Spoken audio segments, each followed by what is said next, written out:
Welcome. It is Verdict with Ted Cruz, Week in Review. Ben Ferguson with you, and these are the stories that you may have missed that we talked about this past week. First up, the largest funder of a terrorist organization, Al-Shabaab, apparently is the American taxpayer. How did this happen? We'll explain it in just a moment. Also, whiteness is apparently a pandemic so dangerous that one university says it's a major study point that we have to talk about. And finally, Texas designates the Muslim Brotherhood a terrorist organization, and the president follows suit. It's the Week in Review, and it starts right now. There is a story that broke that should make every American angry. And that is this story of the largest funder of Al-Shabaab. Turns out to be, and Al-Shabaab is a terrorist organization, a Somali terrorist organization, is actually the Minnesota Taxpayers. Now, that may just seem like a weird headline to people, but what we're witnessing is tax dollars funneling directly to the Islamic terrorist organization.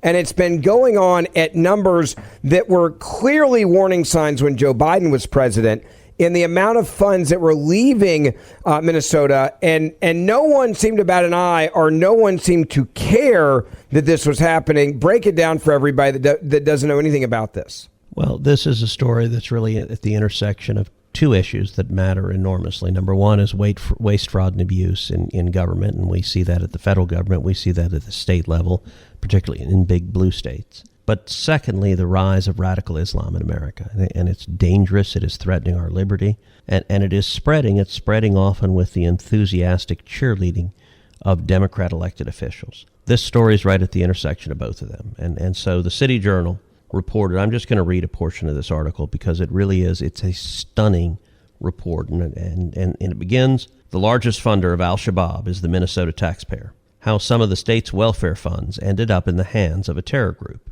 Minnesota is drowning in fraud. Billions in taxpayer dollars have been stolen during the administration of Governor Tim Walz alone. Of course, Tim Walz was Kamala Harris's nominee to be VP. Democrat state officials overseeing one of the most generous welfare regimes in the country are asleep at the switch, and the media, duty-bound by progressive pieties, refuse to connect the dots.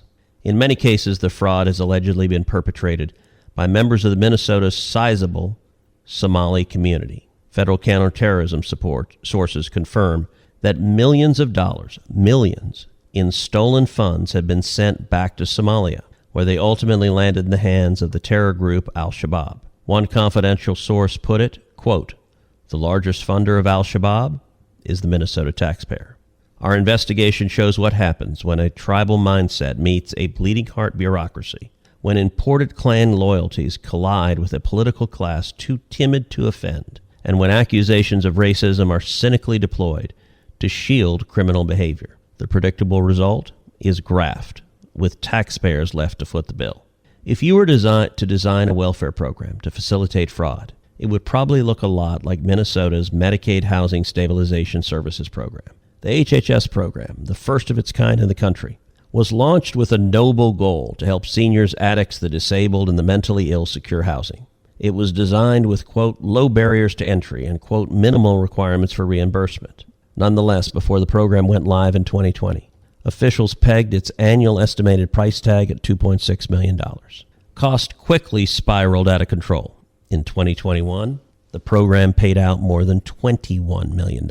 By the way, this was projected to be $2.6 million. In the following year, annual costs shot up to $42 million, then $74 million, then $104 million.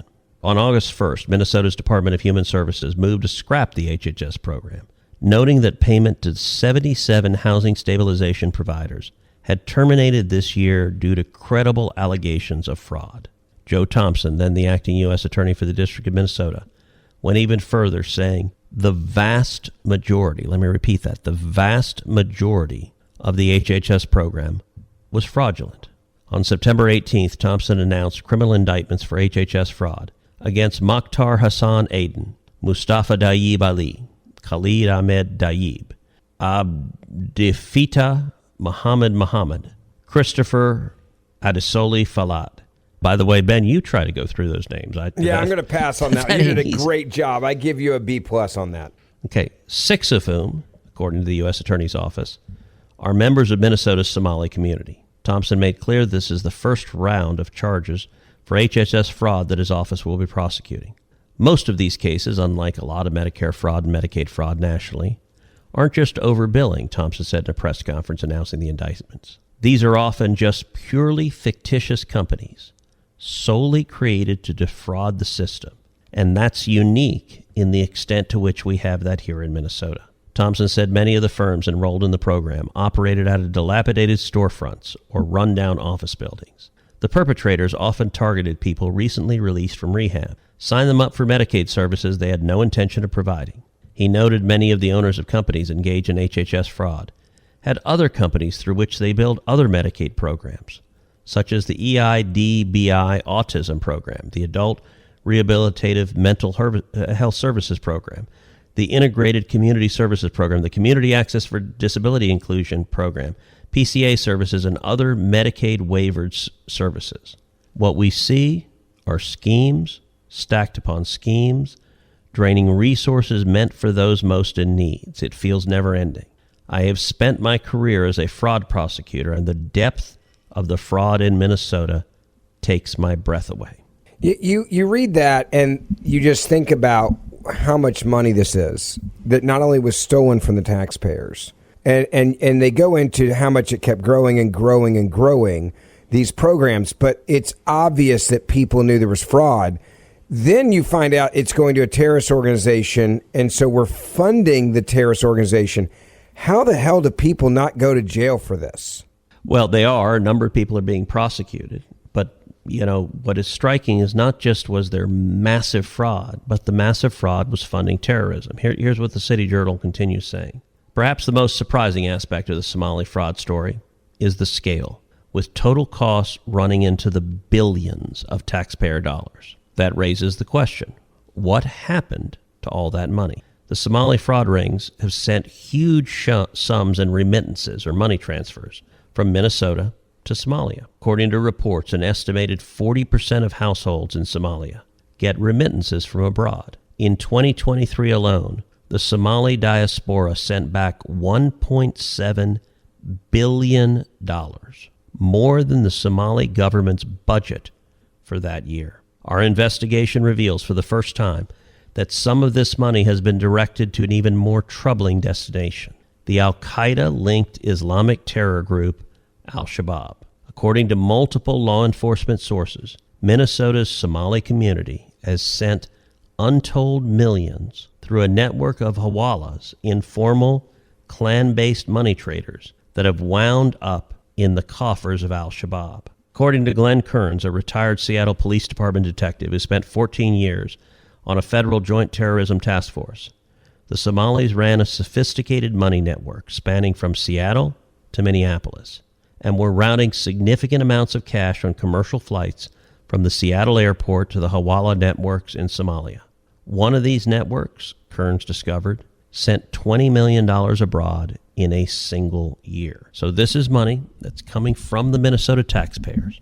It is going through the Somali community in Minnesota, back to Somalia on the order of magnitude of $1.7 billion a year. And millions of those dollars were flowing directly to Al-Shabaab, an Al-Qaeda-linked major terrorist organization. This is tragic. It is shocking. And by the way, I'm curious, have you seen it on CNN? No. NBC, CBS? Nope, none of them. None of them touching it. MSNBC? No. Washington Post, New York Times? Nope.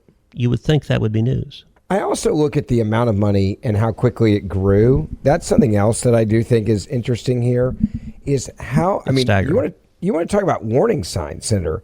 There was clear warning signs, like very, very clear warning signs that this was happening.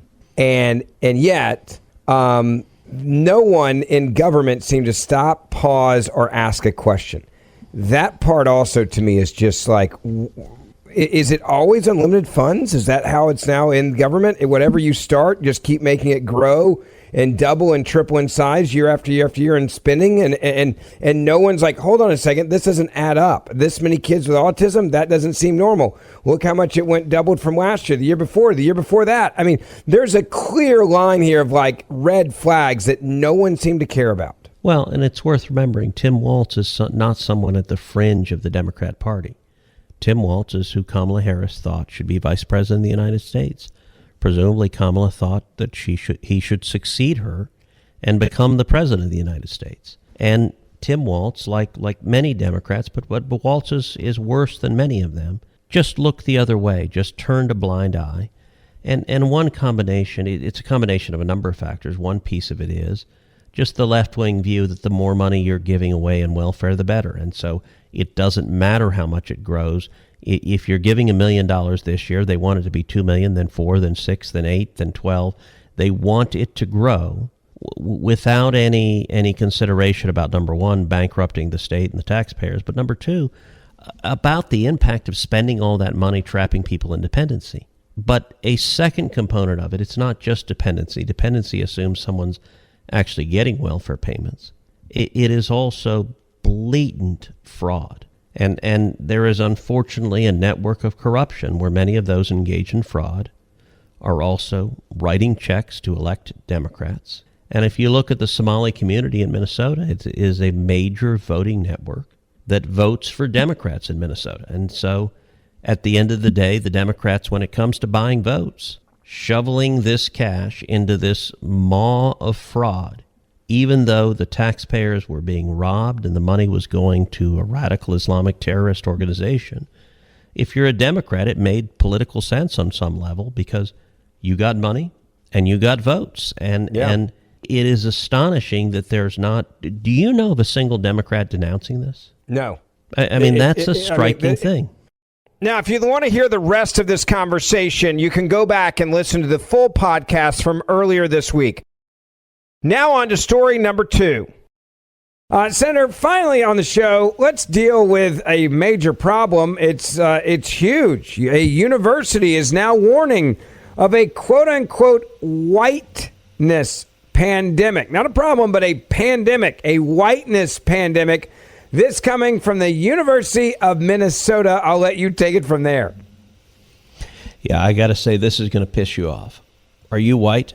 Then apparently you are an evil, noxious scourge on America. You are a pandemic. You are a virus. You are a disease. And woke leftists are going to re-educate the whiteness right out of you.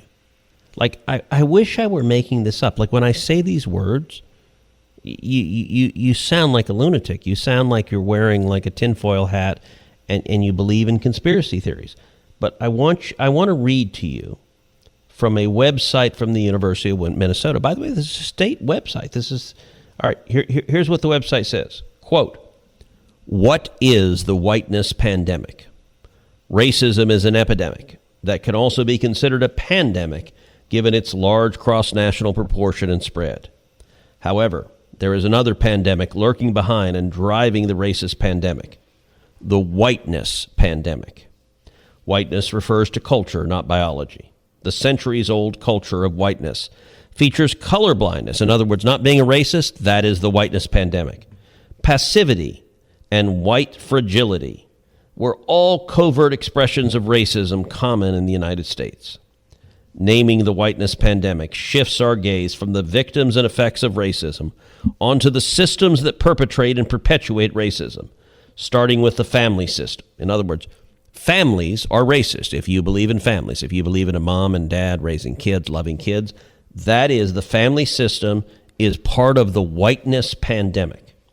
At birth, young children growing up in white families begin to be socialized into the culture of whiteness, making the family system one of the most powerful systems involved in systemic racism. This is open. We hate families is what the University of Minnesota is saying. And okay, what's the next section? Quote, how do we halt and reverse the whiteness pandemic? If you were born and raised in the United States, you have grown up in the whiteness pandemic, and you can play a role in halting or reversing this pandemic, especially if you are white, because of the power and privilege you hold in this racialized society. if you were socialized into the culture of whiteness during your childhood. It is not your fault, but as an adult, it is now your responsibility to self-reflect, to re-educate yourself and act.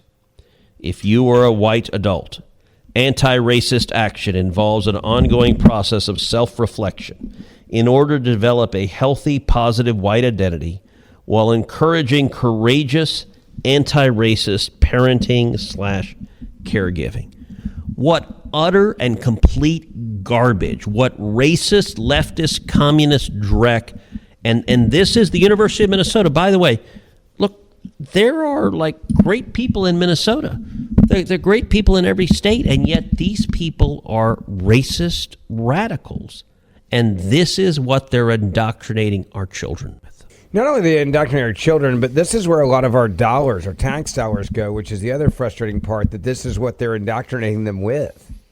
Undoubtedly. And by the way, our podcast on Monday, so we do this podcast 3 days a week, Monday, Wednesday, and Friday. Our podcast on Monday talked about what is the number one funder of Al-Shabaab, the radical Islamist terrorist group.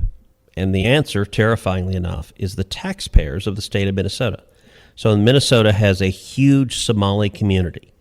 Somalis have invaded the state of Minnesota. It's how you elect Ilhan Omar, who actively is anti-American, racist, radical, embraces and supports radical Islamic terrorists. And the Somali community sends billions every year back to Somalia. And millions of that money sent back ends up directly in the pockets, in the coffers of Al-Shabaab. And it is the Minnesota state taxpayers. So we detailed this on Monday, how welfare fraud, fraudulent collection of welfare payments, an entire welfare system set up seemingly on the face of it to encourage fraud, to facilitate fraud, is resulting in Minnesota taxpayers sending millions of dollars to radical Islamic terrorists. This is the same ideology.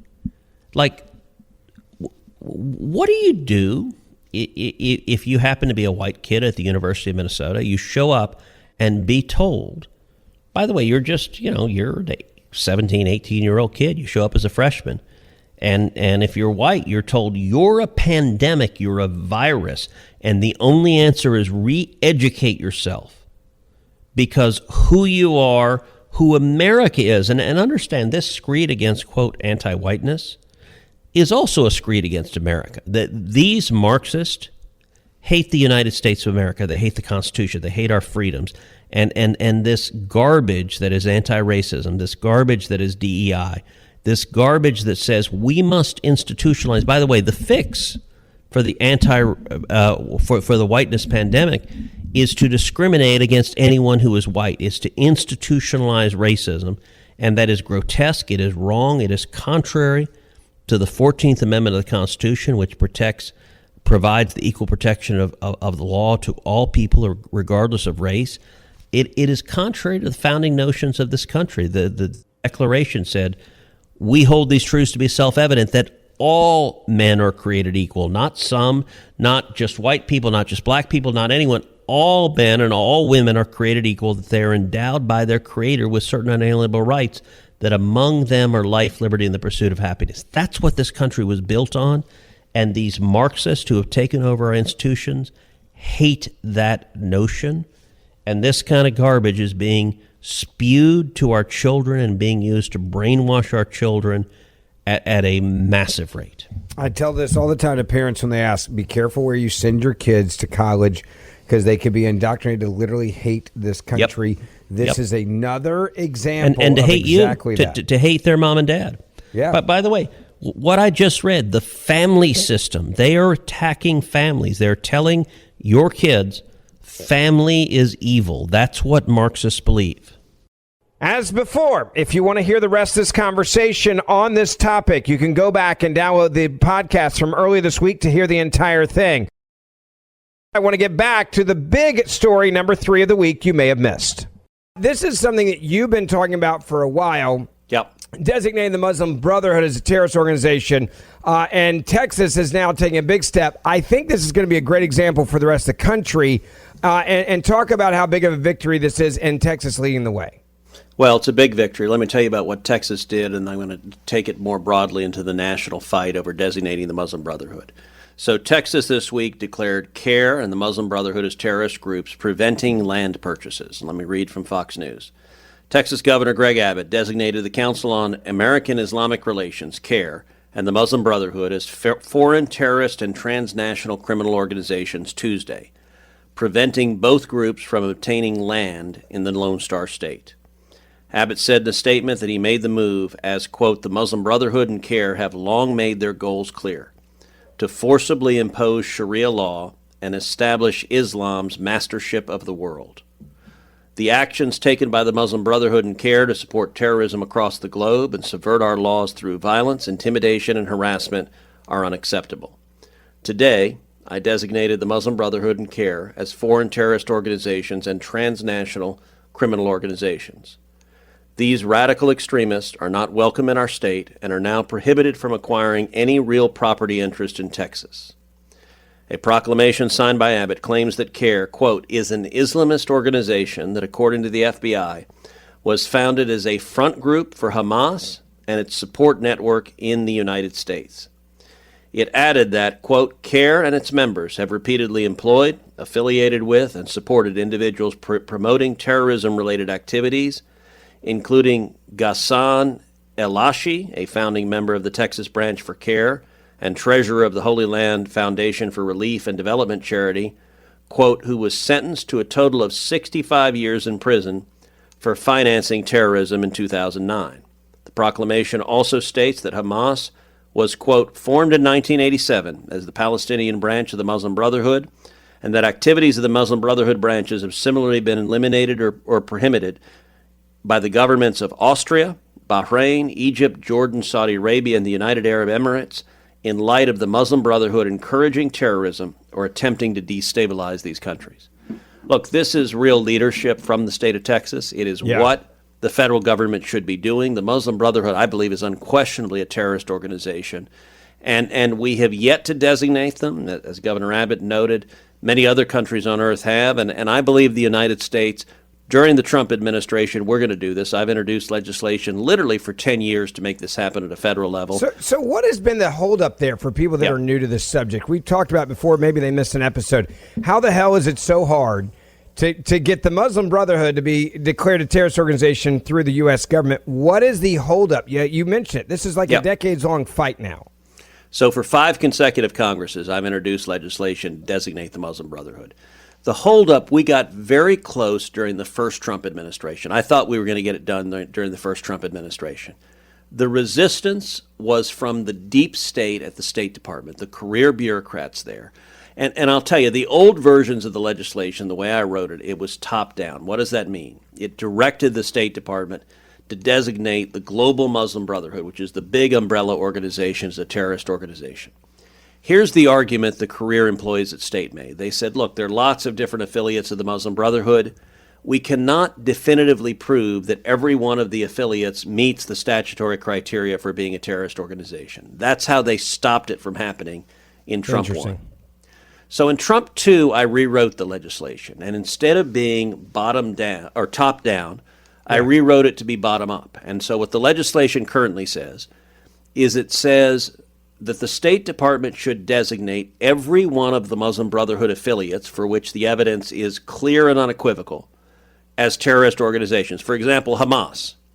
Hamas is the Muslim Brotherhood in Palestine. It is indisputable that Hamas is a terrorist organization.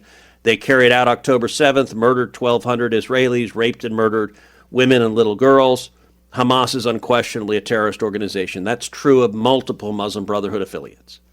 What my new legislation said is designate those affiliates, and then it directs the State Department to designate the Global Muslim Brotherhood because it gives money to those affiliates, and so designate the umbrella organization for material support of, for giving money to unquestionable terrorist organizations. Now, part of the reason I think we're going to get this done is that chain of reasoning. There's not a step in that reasoning that is assailable. The deep state can't fight that.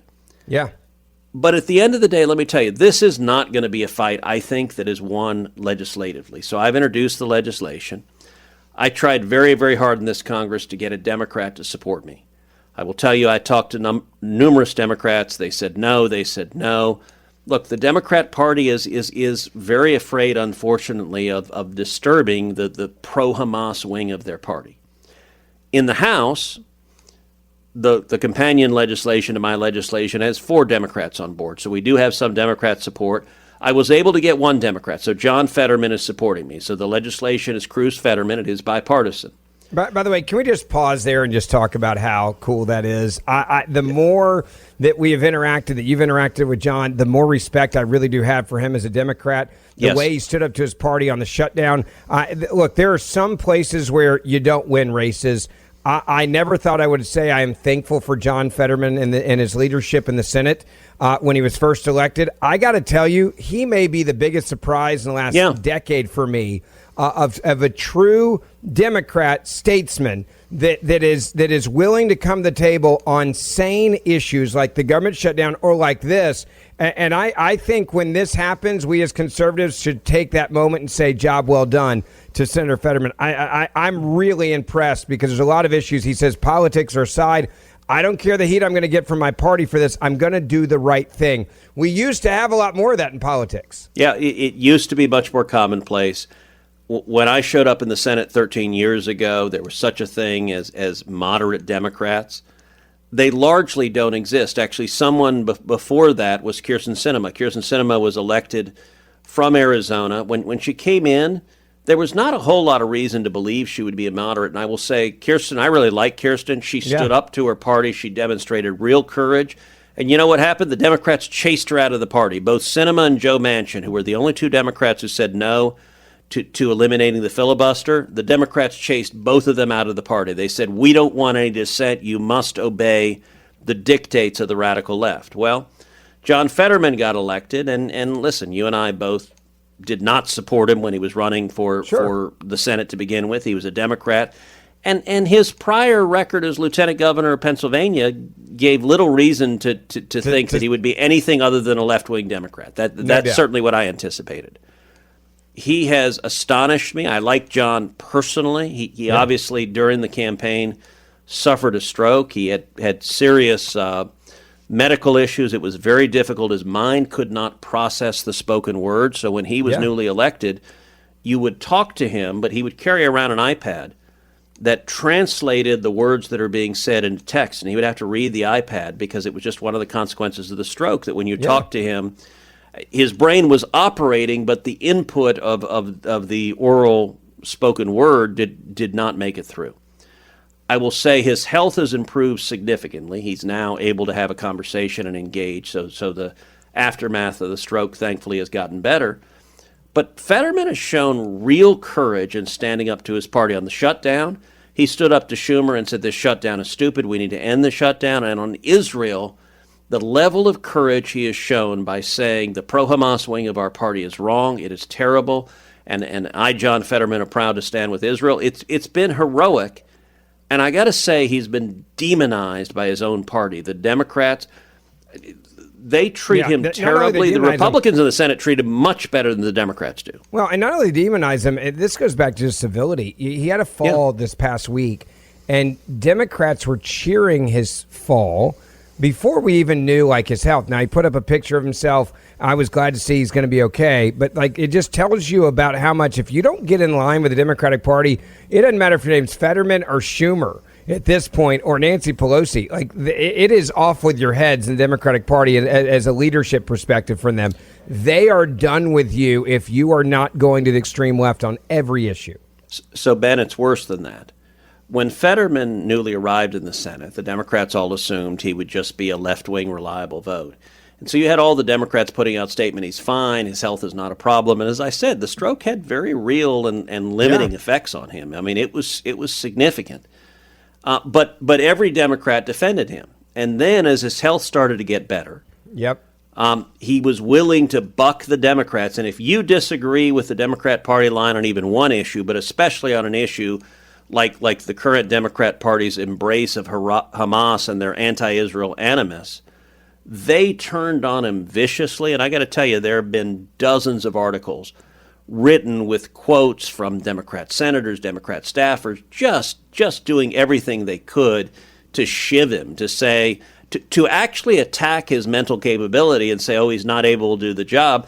The irony is they attacked him once he had improved significantly and was recovering, but yet in their view, the unforgivable sin was daring to deviate from what every other Democrat was saying. And I view Fetterman as the exception that proves the rule. That being said, this legislation to designate the Muslim Brotherhood at the national level, it's Cruz Fetterman, to pass, we would need 60 senators. That would mean we would need at least 7 Democrats. I have no indication that 7 Democrats are likely to support this. I'm going to try. I'm going to keep pressing it. We'll see. We'll put it for a vote. I would love to have that bipartisan support, but as of now, I've not been able to get any other Democrat How discouraging is it? I mean, when you ran for Senate, several years ago, did you ever think you would govern in a body, work with a group of people where you can't even get agreement on designating a terrorist organization? Oh, look, partisan politics has always been part of Washington. That being said, it's gotten much, much worse. And actually, when President Trump... When President Trump got elected in 2016, it broke the heads of the Democrats. Their minds are melted. They just hate him. And so there's much less middle ground. But anyway, my strategy on the Muslim Brotherhood legislation is not necessarily to pass it through Congress, although I'd love to. I'm going to continue trying to pass it through Congress. But it is instead to build the public case for this so that the Trump administration does so unilaterally. They have the authority to do so. There's no dispute. As I said, in Trump 1, we almost got it done, and I believe that President Trump will do so. I think he'll do so probably in the next year. I was in the White House just a couple of weeks ago. I talked with the president directly about designating the Muslim Brotherhood. I have met with Seb Gorka, who is the senior official in the National Security Council who's handling this issue. I've talked with Seb about it.